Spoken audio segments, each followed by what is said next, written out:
evening. Good evening, ladies and gentlemen. This is Dr. Sonwa Latunji David, your regular host on Vox Edu TV. Today, we'll continue our conversation around school safety and security, the role of the government, SBMC, and the community. Today, I have with me in the studio, Brother Louis, our professor. Brother Louis, you are welcome to the studio. Brother Louis is muted. Please, on your mic. And then we have also Mr. Louis, Mr. Wisdom Nicholas. Brother Louis Nicholas. Good evening, sir. Nice to be here, sir. I like this, your new chair this day. It looks like you are ready for us today. And then we have in our conversation this evening, Mrs. Nkechi Beatrice Ewo.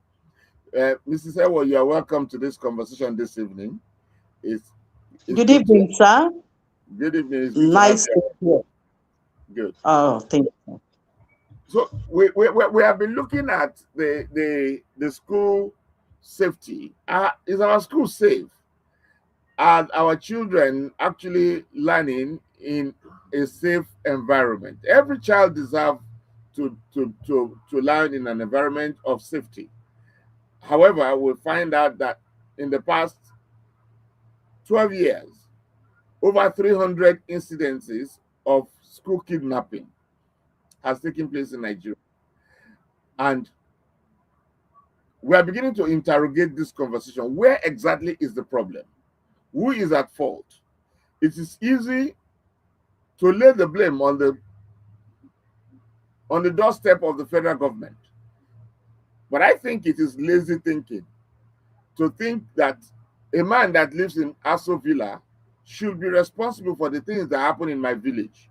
And so we're beginning to interrogate this conversation. Not that we're absolving the government of their responsibilities or providing security for all, but we're beginning to look at what can each community do? What can the SBMC do? What can the youth in the community do to call the government to account before these ugly incidences happen? Day in, day out, the school is in our community. And therefore, the responsibility of keeping the children safe should be our primary responsibility. And before evil strike, somebody knows about it. And why is nobody shouting? Why is nobody talking? Why are our traditional leaders not talking? Why are the SBMC not talking? Why is the community quiet? Why is it when a child is kidnapped or when some children are kidnapped, that is when we have everybody shouting for the head of the president? That is the conversation tonight. I would like to hear from Mrs. Beatrice Ewo. What is your opening statement on this conversation tonight? Thank you so much. Good evening, everyone. My opening statement on the issue of safe security for our learners, our children, is that the problem, the gaps, is coming from I and every other parent or guardian. It behoves on the community, it behoves on the parents, it behoves on the guardian to safeguard his or her word when the person goes to school. Government cannot do it alone. So the problem is that of ownership. There's supposed to be buying by there's supposed to be community ownership by everybody. The traditional institution is supposed to be involved. The faith-based organizations are supposed to be involved. Then every parent is supposed to be involved. It's the responsibility of everyone to take care of our learners while they are in school. So the problem is the problem of everyone and not just the government. Thank you. Thank you, Mrs. Nkechi Owo. Brother Louis, we've had this conversation for 3 weeks running. Do you want to change your mind, or you still believe that this is the problem of the community, the SBMC, UBEC, and the federal government, plus including the state government? Let me hear your take on that.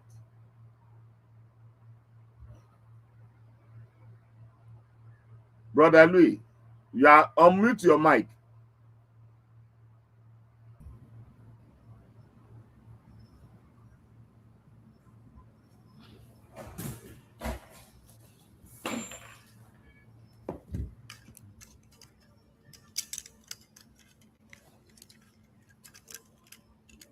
Well, we're waiting for at least to say that wisdom. Do you Yes, want to take the seat? Please, let's hear. What do you want to change your mind on the conversation, or you still believe that it's a communal? The problem is communal. I'm always on the part of community security and intelligence. So there's an echo. Sorry. Wisdom, you are echoing. Can you guys hear me now? Is it better? And it's a little bit better now? Yes, it's better now. Okay. So I'm always on the part of community security. So because, I mean, if we are first responsible for our safety, the question is our school safe? Our home safe, first of all. Our house is safe. You expect to leave your house open and come back and say, oh, I left my house open, and somebody won't take advantage of it. There are loopholes in our security system. People will take advantage of it. So the whole idea is to ensure that as a community, we take security seriously and we prioritize it. That's the only way we can advance the conversation. Because if we don't own security as our own, then no matter the implementations or incentives from the government, it's really not going to make any sense whatsoever. Okay, thank you, Wisdom. Brother Louis, are you in now? Okay. Mrs. Nkechi, you are from Subeb, Enugu. And thank God for the relative safety of schools in Enugu, even though there are a lot of outside security insecurity in the space. But at least the children in Enugu seem to be. Do you think the reason why we have not had, because now we've had school kidnapping in the north, northwest, northeast, north central, now southwest, but southeast seems to have been immune? Do you think it is because Subeb is doing the work? Do you think it's because the community loves the school? Do you think? Let us know. Let's hear from you. What do you think is the secret behind the school relative safety of our children in Enugu in particular and in the southeast in general? Well, thank you so much for this question. My take on it is this: in as much as schools are safe in Enugu to an extent, the learners are safe when they go to school. That does not mean that we should just keep our hands crossed and say that all is safe, because the issue of insecurity is now like a thorn in the flesh of everyone. But for that of Enugu, the peaceful atmosphere is as a result of God being on our side. Let me put it first, and then the security system in Enugu. His Excellency the Governor, Barrister Dr. Peter Ndubisi is working to a relatively large extent and putting in enough strategies in the area of security system for Enugu State. So that's what I can say for now. So what I'm beginning to hear is that we should hold our governors also accountable when there are challenges in the states. Does that sound like what you are saying? Because you said the governor. Yes, His Excellency the Governor of Enugu State, as the Chief Security Officer, which he is for the state, he's taking actions accordingly to see that the state is safe to a large extent. And then every other stakeholder, duty bearer in education sector is also working to see that the security of our learners is assured. Okay, please introduce us to the duty bearers. Okay, the duty bearers I mean here, like if you come to the community, like the local vigilante, they are at work, the traditional institution, they are at work, and then the school-based management committee, they are at work as well. So they are the duty bearers I mean. Okay, thank you, ma'am. All right. Is Brother Louis, are you your mic is still okay? Good, your mic is working now. Finally, I had to switch to my phone. I think maybe my Oh, laptop had some issues. Yes, so oh, it wasn't oh, able to unmute.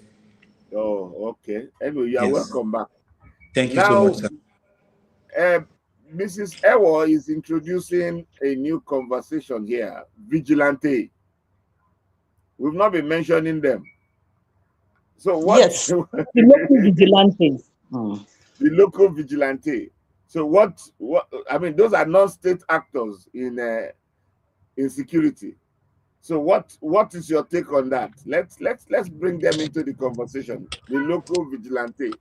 They are the ones that know. Absolutely. Mhm. Go ahead. Absolutely, sir. I think the local vigilante will definitely play a pivotal role.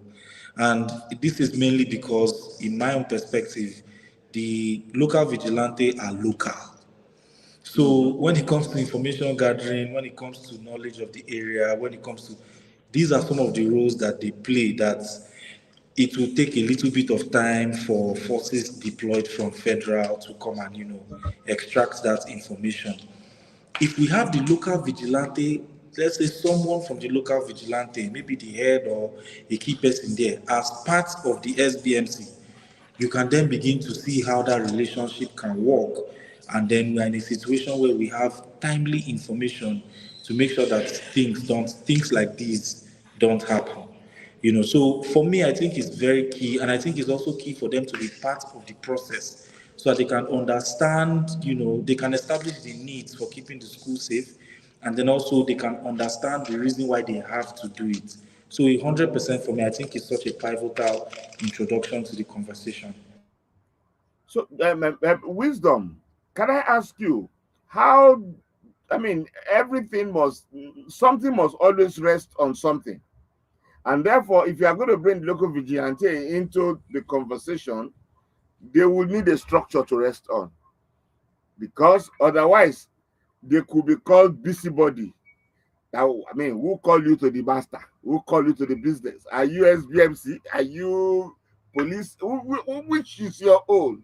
So let's go through what you suggest will be a structure that can be put in place to encourage community ownership of school safety, including the vigilante. What kind of structure Okay. do you think the government can think of? I mean, can you suggest something that can be all encompassing, that no everybody, because like I said, everybody's business is nobody's business. So now Yes. let us now make everybody's business. I don't know how that is going to sit. Wisdom. Yeah, so in line with that, I think it's not a case of having busybodies. Like if there's a clear mandate of collaboration between the SBMCs and the local vigilante, I feel like it would take the level of security to a whole new level. Because I think in episode 1 or 2, we spoke about how we should select people on the SBMC. There should be people that are passionate about education, about children. We should not also forget that we also need people that have security background to be a part of it, because they have an eye to spot out when something is out of place. So a collaboration between the SBMCs and the local vigilante or community policing, I think that's what they are referred to as community policing, would go a long way to such sort of help and ease the two moving parts, because they are two separate organizations, right?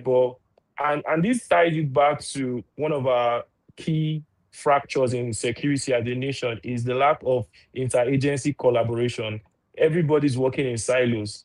We don't have a national database to share information. So you would find out that, for example, Mr. A is wanted by the EFCC, Mr. A is wanted by the police, but They are both working in silos. They can't collaborate. So we need more interagency collaboration. So for the part of school children, we need the SBMCs to partner and collaborate with the local vigilantes, with the community, with the police, with all the stakeholders that are involved. We need that sort of interagency collaboration. So, can I ask this question from Mrs. Nkechi, please? At this point, how do we galvanize these different silos? There must be somebody in the center that will galvanize all these various agencies or operatives or individuals or organizations. We need we need somebody to galvanize. Otherwise, everybody will just be working on their own, and nobody would achieve anything. What's your take on it? How is it done now? I mean, what's your experience on that, if there is any? Oh, well, I concur with you in total that there is need for proper coordination so as to strengthen all these gaps and then make all interventions to be won. So what I think could be done is the domestication of the Safe School Committee, Safe School Initiative. The federal government already has it in place. Then the Federal Ministry of Education directed that all states should domesticate it. So at the state level, so once it is domesticated, someone should chair the committee, and then all relevant sectors, because it is a multi-sectoral affair, should be brought in to form the committee. And then from there, you will see that there will be proper coordination, because when someone is chairing the committee, other sectors are involved in the committee, then you see that everything about the committee, they meet regularly to discuss and then come up with solutions on how to intervene. So there is need. I agree in total that there is need for each state to have. Then when the state domesticates it at the state level, there is still need to step it down to the local government areas. That is at the grassroots, and that is where the menace of all this kidnapping and banditry and terrorism is high. So there is need to still continue stepping it down till we get to the local level, to drop it at the grassroots level. Thank you. Thank you, ma'am. So what, if I can understand what you are saying? What you are saying is that the Safe School Initiative should be domesticated. That is also introducing another layer into the conversation, because now we are now saying not that the community should function at the community level, but rather the community should be empowered by proper legislation and policy that will come from Safe School agenda. Exactly. Brother Louis, what do you think? I mean, I have to really give kudos to Mrs. Nkechi as well. That is such an apt point. I can even relate to it from a management consulting aspect.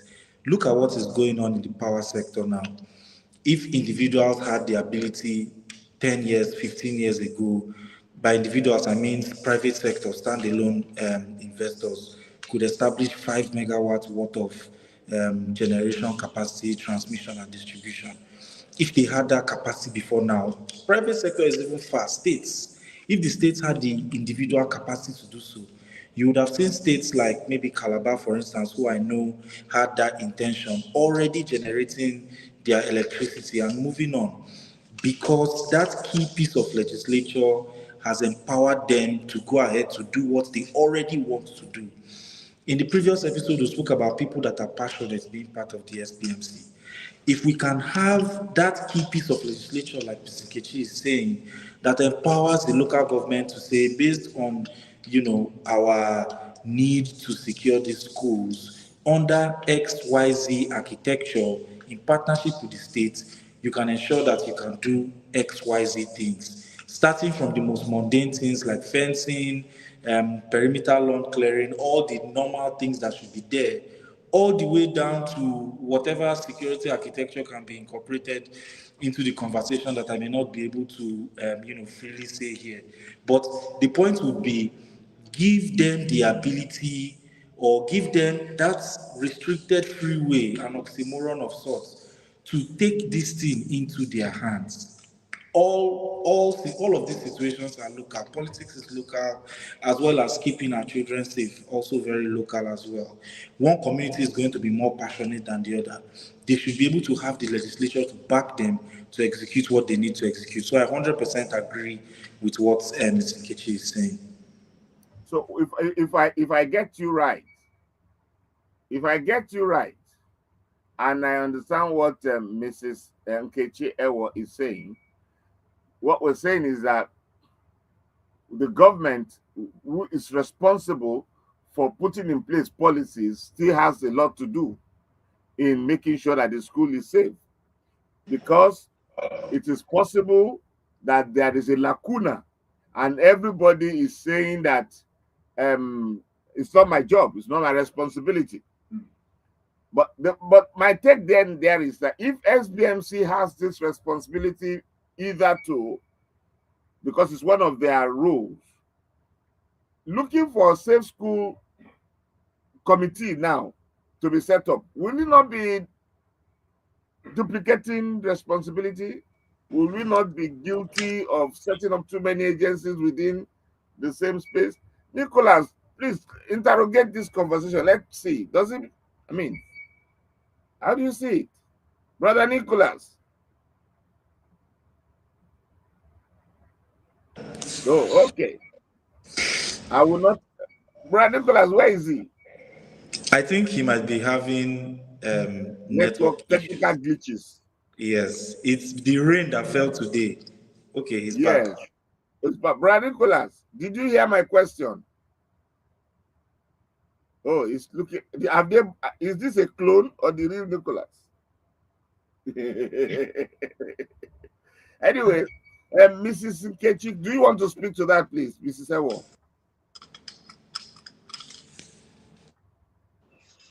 Okay. Please, can you come again? Now, my question is, we have SBMC. Last week, we interrogated the responsibilities of SBMC, 5 core responsibilities, and one of it was ensuring the safety. Another was galvanizing funds. Another one, and then inside that one was making sure the infrastructure is doing well and so on and so forth.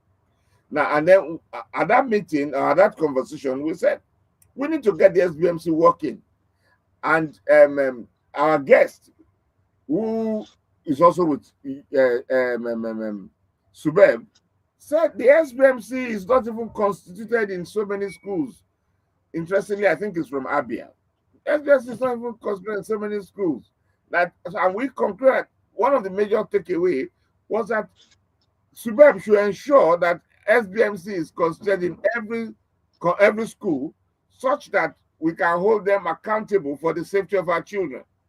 All right. We ended the conversation there.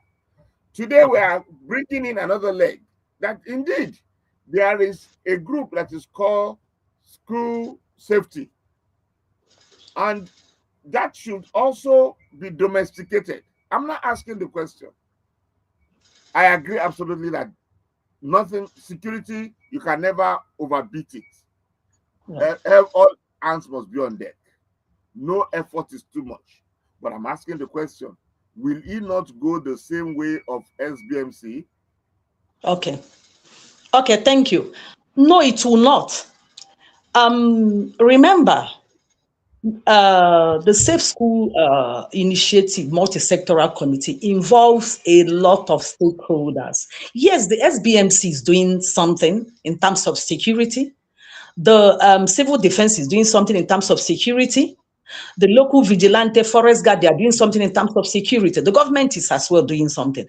But what the committee will now make all of them to come into an umbrella and function as one, so that there will be proper coordination. Because the problem is that of coordination. That's the problem. So all of them will come in, then there will be proper coordination. They'll work as a group. They will deliberate and then come up with actions and then interventions. So it's a very good one that the committee functions. No, SBMC I will agree come under that umbrella. And incidentally, SBMC is part of that committee as outlined by the Federal Ministry of Education.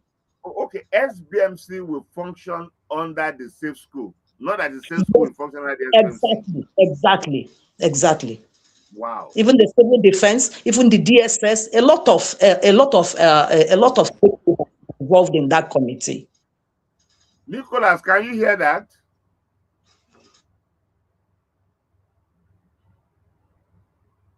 Hello, brother Nicholas. Yes, I can hear that. I can hear that. So how do you respond to that? So the So committee should be set up tomorrow. Now. I think well, we should yes. match to the Federal Ministry of Education to demand that committee be set up tomorrow. What say you? Well, I mean, we can march peacefully to air our demands to the Ministry of Education, but we know that it doesn't work that way, and they won't set up the committee tomorrow. And I think it goes larger than just having the committees set up, right? Because having all of them work as a single unit is going to be the problem. There's always this gray area of jurisdiction where everybody wants to be in charge, and at the end of the day, nobody's in charge. Everybody wants to show that, oh, I'm a big boy. Anybody wants to show that, oh, I know my stuff, I can get it done. And at the end of the day, no one is in charge, no one gets anything done, right? There should be a committee set up where every security agency, including the SBMCs, they all come together to actively work on achieving these goals. But I think our problem hasn't been policies. It has actually been affecting those policies. We've come up with policies over the years. They've been great. If you go and look at the policies the government have come up with over the years, they are all great, all nice, all beautiful on paper, but it doesn't now translate to the results. And I think that's what we need to focus on, is why are these policies not being translated to the letter, and why are they not being effected, and why are they not yielding the desired result? I think that is one of the crucial parts that we need to really, really look Wow. at. Okay, I think we are beginning to get the cock is beginning to come home to roost. So it's time to bring in the Federal Minister of Education to come and explain to us. Or what do you think? Why are these committees' policies not being translated to action? And 300 times our children have been stolen from school. So what do you go from here? That's my greatest. Okay, I'm listening to you, man. Okay, if I may comment, in as much as there is a safe school multi-sectoral committee, the committee will still have subcommittees where the SBMC, the traditional institution, the community policing, like forest guard, local vigilante, they fall under one group. Then the civil defense, army, police fall under one group. So there are subcommittees under that group that form the task force. Then they now go and work based on their own perspective. That's the thing there. So it's not just that it is one group where everybody is there. No. The Ministry of Education is in charge of that group. In fact, in states, the commissioner is the chairman of the group, of the committee. Then there are subcommittees there. Now, my question is, our children are still being taken. How long are we going to wait? For me, that is the challenge. With Brother Louis, what do you have to say to this? While we are trying to get the committees up, our children are still being taken. Yes, it's quite because of the bureaucracy that's involved. From my own perspective, I would have just thought that the Safe School Initiative just quickly subsumes the SBMC, and then they empower them to carry out what is required. It's sometimes an empowerment situation, whereas maybe the SBMC, I'm talking about an ideal world, not the reality, but the SBMC would have said, okay, we need so equipment to, be able to protect the children. And then there will be some process that will involve a long-winded loop that doesn't allow them to do this in due time. And then this event still happen in rinse and repeat. So I think we had brought this up, whether it was the first or second episode, that how can we also incentivize public sector, civil society organizations to take part of the process? I think that their processes are less bureaucratic and less restrictive. And if we already have the governing legislature, that allows them to do that, then they can come in and lend their hands to whatever situation is existing. And then if it is funding, if it is capacity building, if it is materials, they can, make this available to the team under the Safe School Initiative via whatever committees, if it's the proper SBMC, if it's the security committees, whatever committees are already available, they can quicken the process. I find repeatedly that sometimes just the process to get there is another major bottleneck in and of itself. We've said, for example, we want to fence the school and put electricity on the fences so that anybody that flies it at night will get shocked.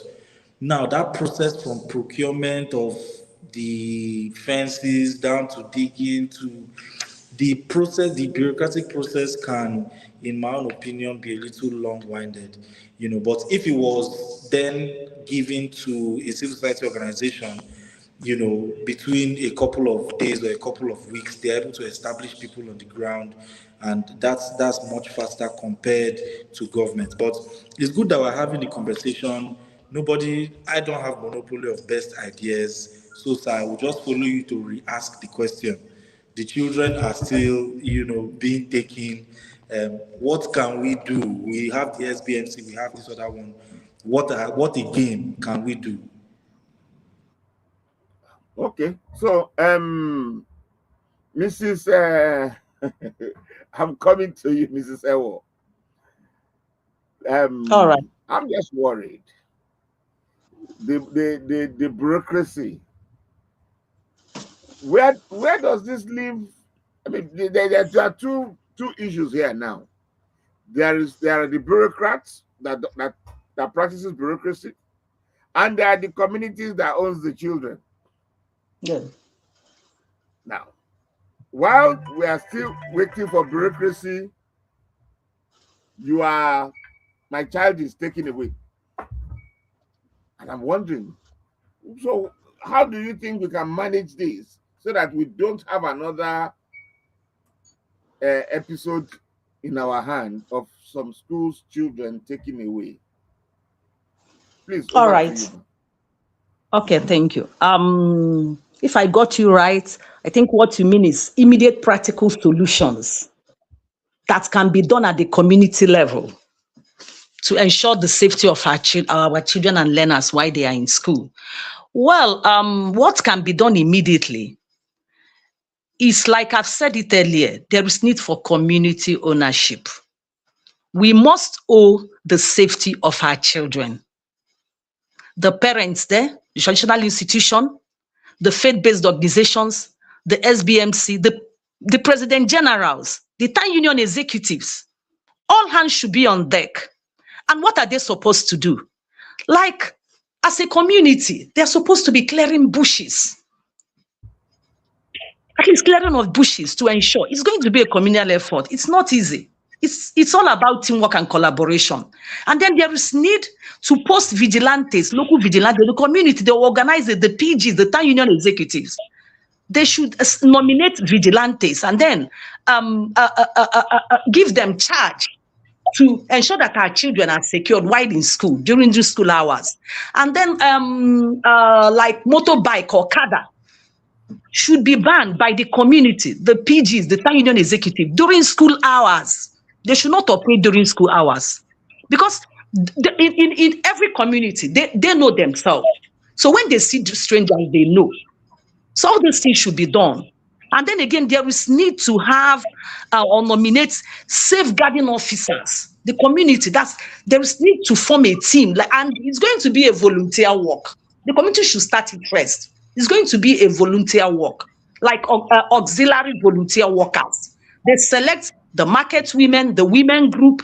They should be a team. They should form as a team in their community, and then helping monitoring students and learners while they are in school. Okay. Thank you. And Thank then you. again, there is still need for weekly patrols. So the community should start up something first. Okay. So we are going back to the community. Community ownership. So community ownership. Nicholas. Hello, Nicholas. I can hear you, sir. From where we started to where we are, what's the link? Well, I think from where we've been able to establish that there are certain agencies or there have been certain policies that have happened over time. We've established that Nigerians are proactive or rather reactive to situations and events when it happens. And after the news cycle, we go cold about it.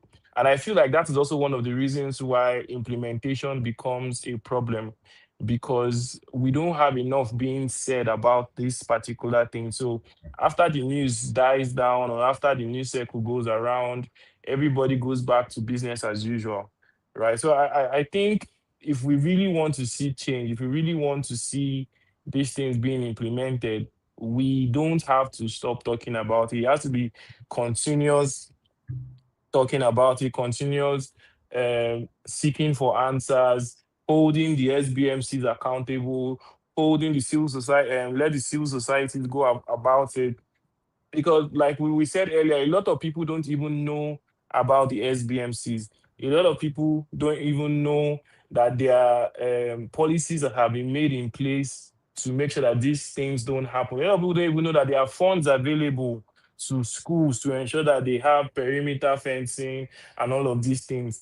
And also, as a community, we've also not been able to own security, like our madam just said. We've not been able to own security as a people, and I think that is where we need to hammer on going forward. Okay, thank you, Brother Louis. How can we own security going forward? Yes. For me, I would just lean on the side of technology. For me, it looks like one of the lowest hanging fruits. We're in 2026. There are solutions that are relatively inexpensive that we can explore. I know it sounds easy and simple the way I'm saying it, but we've also not tried. So after we've held everybody, if everybody has agreed that this is a problem and this is important to all of us, and we've all spoken about the key stakeholders that are required to look into the matter, some of the practical solutions drawing from Mrs. Nkechi and as well, of course, wisdom. Let's just look at what technology can do for us as well. It can be anything from as simple as a camera placed in the schools that somebody in the Safe School Initiative has access to at any point in time, down to complex drone-like gear, that can exist alongside whatever other additional security measures are being put into place, just so that we are able to know that per each time, this is what we have.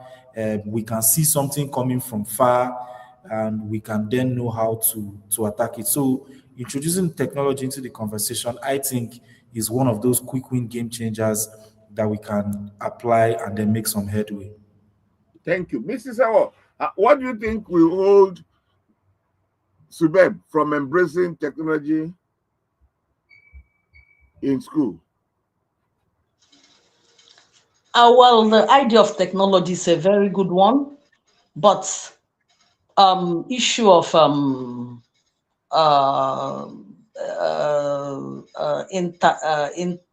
internet connectivity in the rural areas at the grassroots is just my concern. the issue of access to technology is my concern, especially at the grassroots. That is just my concern. So we really got to work on it. But introducing technology. I know that it is possible to deploy technology that does not rely on internet. Most communities have phone services. There are very few communities in Nigeria that you cannot make a call from. However, my problem is not even internet. My problem is how do we raise funding for this? So, and I mean, can we crowdfund? Can we look at options of supporting the government? Because we are the community we are talking about. Can we think of how to support the government? Not only with funding, but even with ideas. Can somebody... So, Mrs. Owen, what do you have to say to this, please? I agree. It's a good one. Support to government is a good one because government can't do it alone. It's a good one.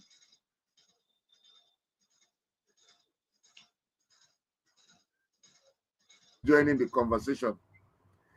Mr. Amadu.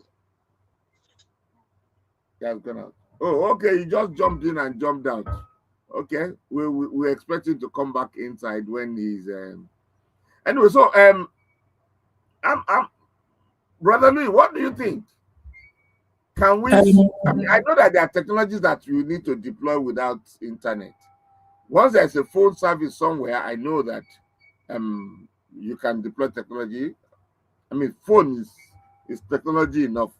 There is a GSM everywhere. So what's your take on that?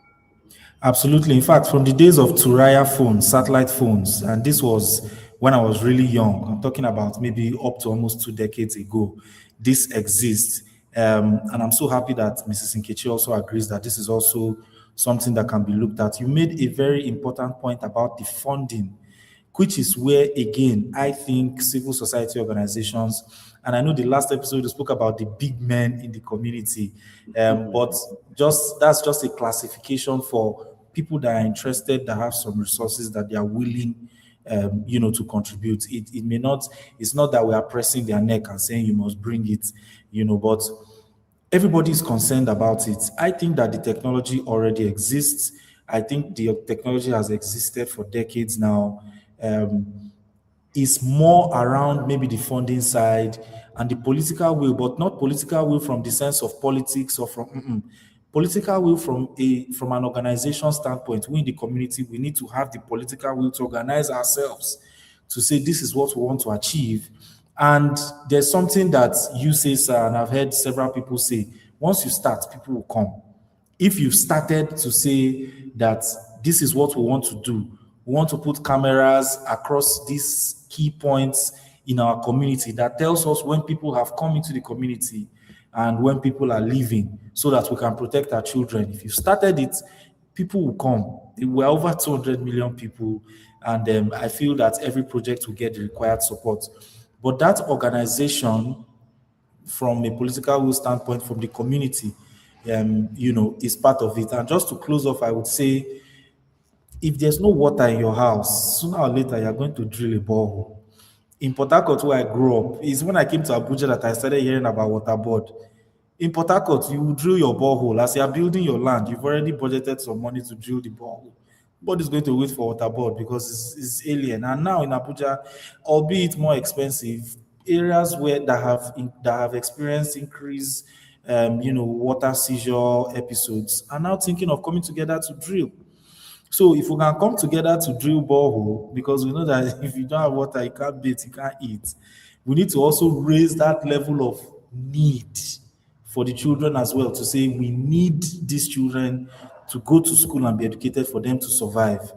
And I believe that the answers will come. They already exist.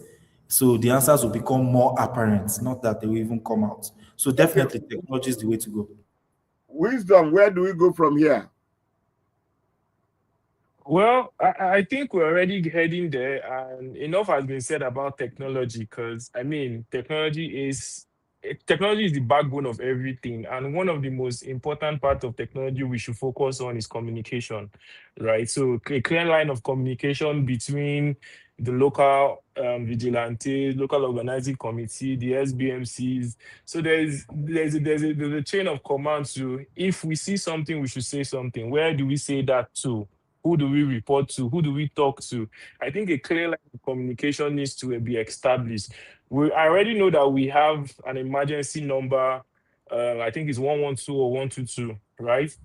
A lot of Nigerians don't even know about that these numbers exist, or if they call, they will get a response. So these are the core things that we need to really make sure that are functioning and are working optimally.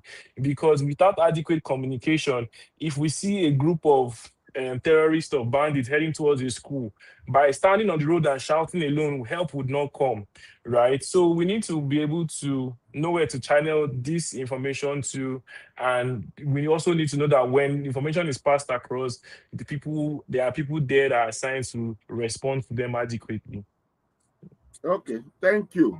Mrs. You're welcome. Ewo, what do you think can stop the government from establishing a channel? Because the government knows every school has teachers who are paid.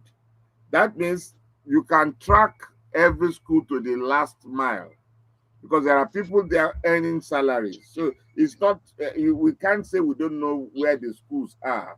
And I'm sure that there are several. Amadu, you are welcome. I'm sure we can track the school. So how do you think we can create a network that will work? Not this. I mean, I'm talking about something like a walkie-talkie, something that off grid, that people can use to communicate. Mr. What do you think is doable? Do you think we can get to the point where we can think along that line? Yes, we can. Local network. Yes. Yes. We'll get to that. We'll get to that stage.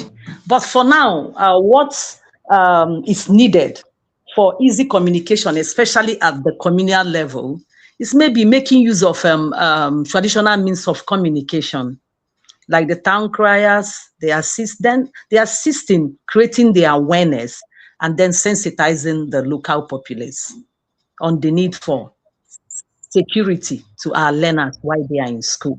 Like I said, and I'm repeating myself again, the fastest win must come from SBMC, traditional institution, vigilante, youth, and then everybody in the community. So there is need for community ownership. Thank you. To support whatever government is doing. It will help a lot. Yes. Louis, we all agree that the community must own the conversation. But there are two things that we are not able to agree on. One, communities needs to be galvanized. Who does the galvanizing? I mean, somebody has to bail the cat. Who bails the cat? That's one. And then number two, which is also 1A or 1B, is when we agree who bails the cat, the next thing is who pays for the bail. And that's where funding comes in. So I want us to just think of how do we go about this? We agree the community has to be responsible, but who bails the cat? Who harmonizes the community? Let me, Adamu Azani from Adamawa, you are welcome. Can you hear me? He's been coming in and coming out since morning. How are you, sir? Oh, network is not faring. It's not doing well today. So, Louis, can you respond to that? Who bails the cat? I don't like to be somebody that is repeating one thing over and over across all our episodes. But again, I personally think that the scale of the mass sensitization that needs to be done is only the National Orientation Agency that can help. So we should go to mass sensitization. Tomorrow we must go to NOA.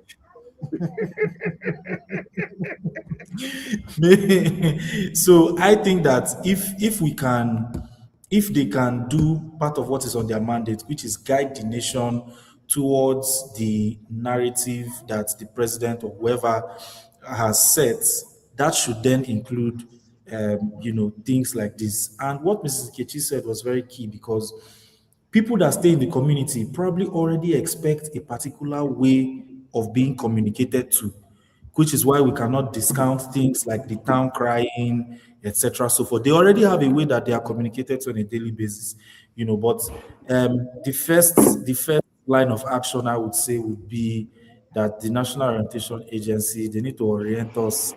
All right. And just to answer this, so that's how the word gets out. If we are able to communicate that on a very large scale, whatever resources they have, whether they will pull NTA together, whatever resources they have, pass the information across that this is what we are doing. So everybody knows what we are doing and who to hold accountable, number one. Number two, the funding will come. I feel that if everybody already knows that this is what I should be doing in my own village, like I said on the first or second episode, that I'll go to my WhatsApp group and message and say what are we doing about it. Full disclosure, I haven't WhatsApped them, but I'm happy for this conversation. I will now go and do that. But these are some of the issues, So if we already know the information, then people will start discussing where do we raise money from. There are already three key places: government, long bureaucratic but available, right? To civil society organizations, and they are always willing to help. They are always willing to raise grants. They already have funds for this. What they just need is an organized presentation to come and say, this is our plan and we need it funded. And the third one is private individuals who Mrs. Kechi and Mr. Wisdom have even mentioned, that people that are already willing from a volunteer perspective, they come in and then they handle the operations. It may not be monetary contribution, but the contribution will definitely have equal and maybe higher value. So those are the two things for me, sir. Thank you. Adamu is just coming in and going out. Each time I want to call him, the network will bounce him out. Nicholas, final word. What is your take? Who bells the cat? We have insisted that NOA must be held accountable. And tomorrow morning, Vox Edu will be at NOA. And we are going there with a big, long letter that it is Mr. Professor's position that they must bell the cat. So, Nicholas, who bells the cat? Yeah, so the NOA has a role to play, a very serious role to play at that, because Mr. Wilson, please just hold on, hold the thought. Adamu, okay. how are you? Can you hear me? Amadu, can you hear me? Oh God, how are you? Okay, please, Wisdom, go ahead. Okay, yeah. So in just as Louis has said, the NOA has a big role to play in terms of everything, because when we look at the current landscape, both cultural and political, we find an element that is missing. That is the element of being patriotic Nigerians, or being our brother's keeper, or looking out for our neighbors, right? Because security is a collective effort. We cannot say, oh, because my house is secure, I don't care what is happening in my neighbor's house, or I would not be concerned if armed robbers come to my neighbor's house, or if something is happening somewhere else in another state. Oh, it hasn't happened here in Abuja, so we are safe, we are fine. No, it should be a collective effort, because we are one Nigeria, we are one nation, and the distress to one is a distress to all. So we all have to own it collectively. As the NOA is doing what they are supposed to do, we are supposed to take community-based security seriously and intelligence gathering very, very seriously. It is not even a joke anymore, because we can't say, oh no, because it has not happened here. What if they are using there as a case study to come and deal with us? And because, oh, it doesn't concern us and it hits us really hard. So we all have to collectively buy in. It is not just the government, neither is it just the SBMCs, or neither is it just the NGOs. It is everybody, young, old, everybody, north, south, east, west. Everybody needs to come on board, and everybody needs to buy in to ensure that security is taken seriously at all levels. All levels. Thank you, Mr. Wisdom. Mrs. Ewo, what's your thought? Final thought. Where do you go from here? Yes, my final thought. Yes, my final thought is like an appeal that every adult should ensure that our children, our learners are safe. It is the responsibility of every adult to ensure safety at any moment.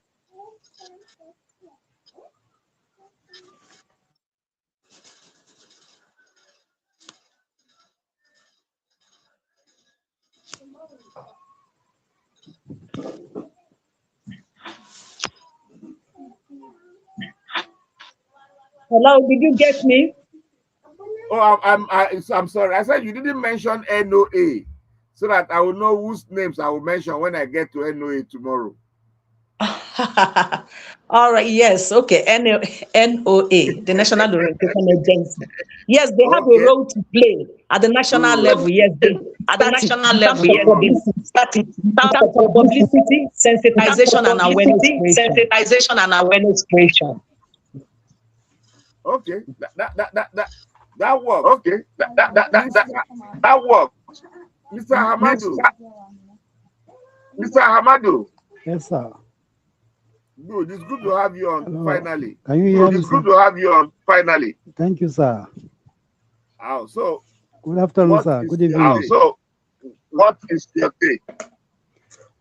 Sir, you see, the issue of this school safety and security is not just a government problem. It's something that the people have to join hand together, both the government, the community, the SBMC, to fight these issues that is happening.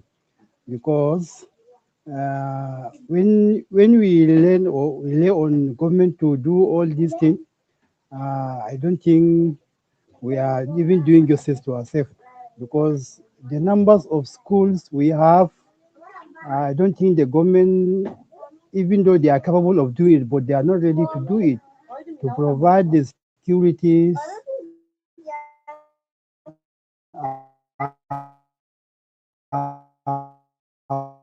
whatever will be needed, lack of insecurity that is happening in the system.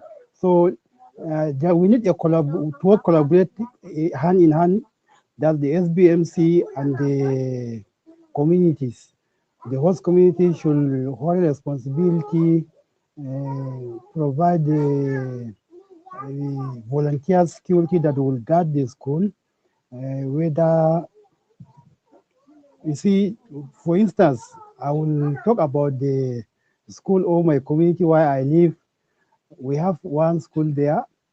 So it is about getting to, I can say, 5 to 6 years now. The school doesn't have any security. So it is we, the FBMC, the PTA, and the community level that we hire some people who have been contributing money from our pocket to pay those guys that used to guard our schools. We have 2 women that used to work on the morning, that is from 6 a.m. to 6 a.m. Then another 2 guys will come and take over from 6 p.m. to 6 a.m. again. So this is how we have been doing it. So because the government is not ready, I can say that, because not all the resources, whatever, if they are ready to do it, they can do it. But as of what we have been seeing is happening, like the government doesn't want the masses, the people maybe to school. They want us to remain illiterate so that they should be continue ruling us and their children. Mr. Amadu is introducing a different level here. Mr. Amadu works with Adamawa State. Yes, sir. Am I correct? Yes, sir. I'm from Adamawa State, sir. Adamawa Suben. Yes, sir. Adamawa Gida local government precisely. Okay. So now the government is interested in everybody going to school. The government is No, interested. they are The government saying is interested in the safety of. they are just pretending they are saying it, but to what I understand, like they are just saying it, but they are not ready. So tell me why you Yes, think they are not I ready. think because from Think what they are not ready. yes, they are not ready for the to inculcate or to educate the people of especially the people of the poor communities to get education. They want the people to be rented, maybe remain illiterate, ignorant, so that they will continue manipulating us. They will rule us. Their children will go to better school, go outside, study, come back, and also rule us again. So they don't want the poor masses to go to school, get educated, so that you see, from my own perspective, this is what I'm looking. Yes, sir. I disagree with disagree you. with you. Okay. I mean, Mrs. Ewo, what do you think? Well, he came in late because Because he came in late. The issue of security for our children has got to do with sensitization and awareness he came creation in late. by An awareness creation. Yes, yes. the government. I came in The late. government, at the federal, state, local level, they are very prepared to see that the Nigerian child gets quality education. So the problem of security is a communal effort. Everyone should be involved, not just the government alone. That's what we've been saying. There is need for community ownership and buy-in to secure our children. But for the government, they are doing what they are supposed to do. They are providing what they are supposed to provide. The issue of security is that of everybody. Thank you. Okay. Mr. Nicholas, what do you think to the conversation Mr. Abdullahi What do you think to the conversation Mr. Abdullahi just So I think So I think there's an echo there's an echo from from the the studio. studio. I don't know. We are trying to find where the I echo is don't know. from. We're trying to find where the echo is from. Okay, let me just Okay, go let ahead. me just go ahead. Okay, so Okay, so we also need we to also need to understand understand his his POV, POV, right? His right? point of view His from point where of he's view from coming where from. he's coming from. He shared He something shared very something very profound. profound. He said that He they've said been the that they've ones been the ones contributing contributing as a member of the as a member of the SBMC SBMC Yes. to ensure to that there are ensure that there are security security personnel personnel in their in school. their school. Yes, sir. Now, from his Now, own from his own perspective, perspective, the government the has failed government them has failed them because because that is not that's not supposed to supposed to be their be load to their load carry. to carry. So, So, but they are but they are taking the taking the initiative to the next initiative to the level. next level. So, what can be So, what done can be is done is what the or question the question. we need to ask now is why is funding not available to them, or why who do they need to speak to ensure that whatever funding that was supposed to be done is given to them? Because according to the UBEC policy, all these funds are made available to schools that have an SBMC governing council to ensure that perimeter fencing is done and all of these things. So maybe Mr. Is it Mr. Yusuf? So maybe he needs to consult with Consult with Amadu Amachai. Yes, sir. yes, Ahmad Mr. Yes, Amadu. Ahmad. Yes, so he Amadu. needs Yes, so to he needs consult to with consult the with offices the above him to offices find out of. how they can get this fund so that because he also needs to find out if he has tried in the past and it didn't work, maybe there was something they did wrong. I think Mrs. Nkechi would be in a better position to assist them with how to go about this or steps to take so that the grunt or the financial grunt would not be on them and the kids would also be safe as well. Safe as well.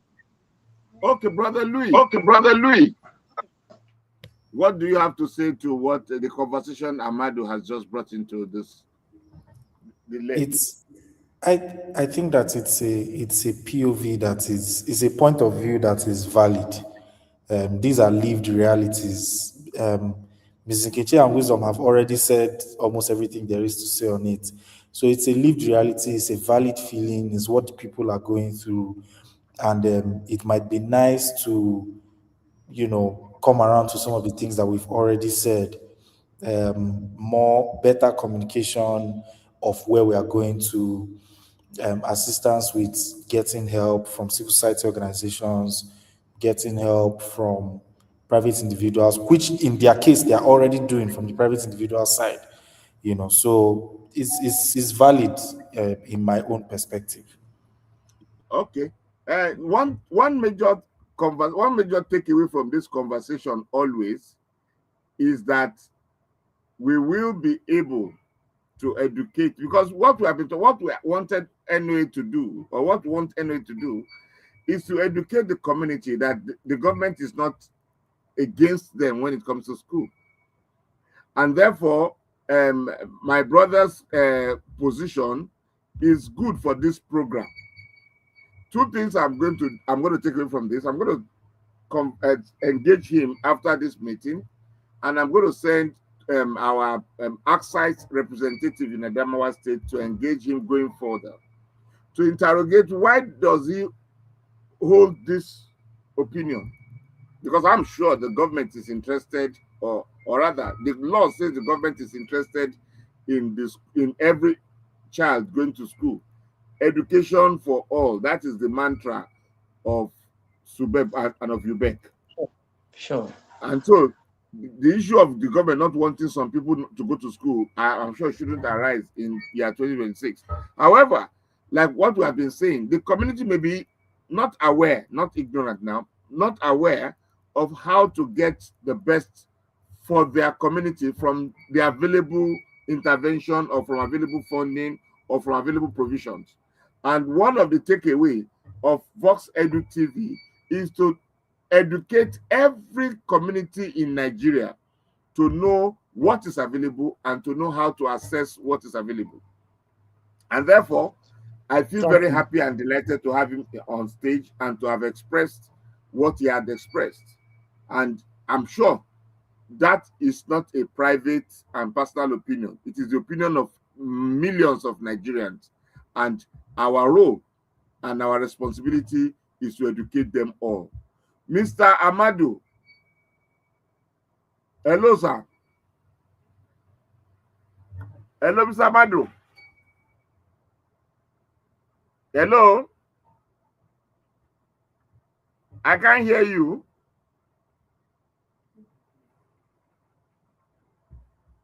Can you hear Mr. Amadu, please?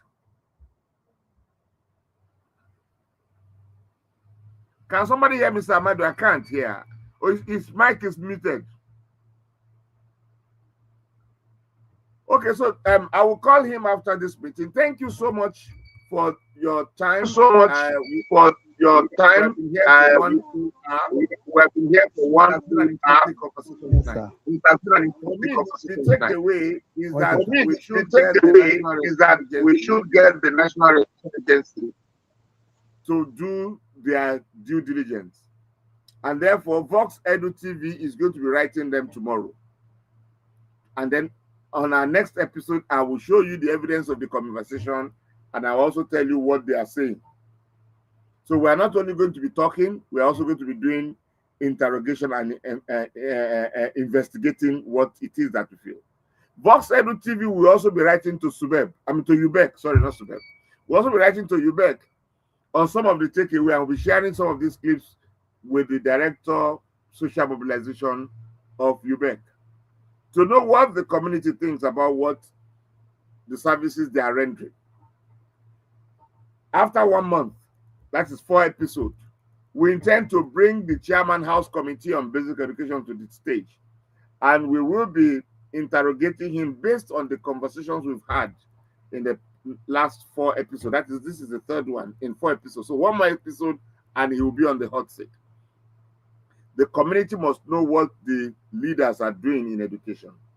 This is the voice of education, and you and I, privileged to be on this platform, must speak exactly what our community wants to be spoken. And we must interrogate our leaders. It has been Dr. Samuel David speaking from Abuja, Vox Edu TV. Thanks for being part of this conversation. and I'll see you on Thursday. Mrs. Ewo, you want to say bye-bye? Thank you so much, sir. Good Much, night, sir. Thank you, sir. Thank Thank you, sir. Thank you. Good night. Good night. So next week Thursday we shall be here, and I'll be sharing with Thank you you, the sir. conversations with Thank you. Henry. I'll mention Next your week Thursday we shall be. I'll mention. All right, bye. All right, sir. Bye.